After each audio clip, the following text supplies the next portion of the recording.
Hello, today we're going to continue solving problems, and today we are solving problems on concentration, and the concentration which we will use today in the tasks is measured in grams versus decimeters cubic.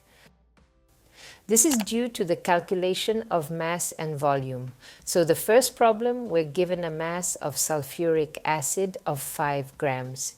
Here I would like to draw your attention to the fact that when the values are given very precisely, then accordingly you with such a number of characters and should calculate that the significant digits and digits after the decimal point you respectively coincide.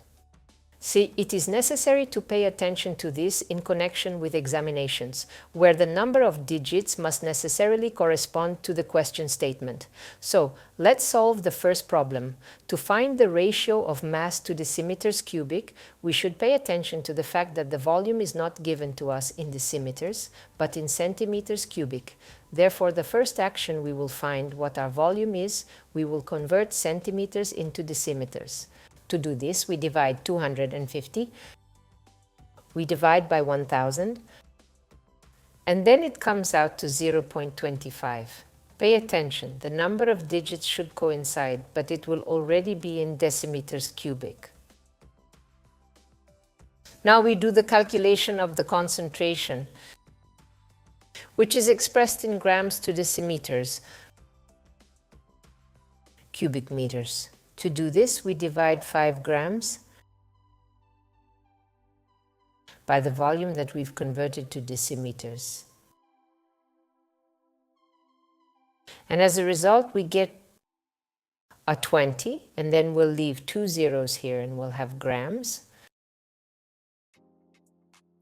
in relation to decimeters cubic. But since decimeters are in the denominator, they will enter here in negative degree. And that turns out to be our answer. Second problem. We are given the mass of sodium hydroxide 25 grams and given the volume of the solution 50 decimeters cubic. I pay your attention that the volume here is given exactly in decimeters. Therefore, as we did in the first problem, the volume does not need to be converted into any other units. Then we can immediately calculate the concentration, which is proposed to be calculated in grams versus decimeters cubed. To do this 25 grams, we refer to 50 decimeters. Let's take with precision to coincide decimeters in the cube, and then we have 0.0.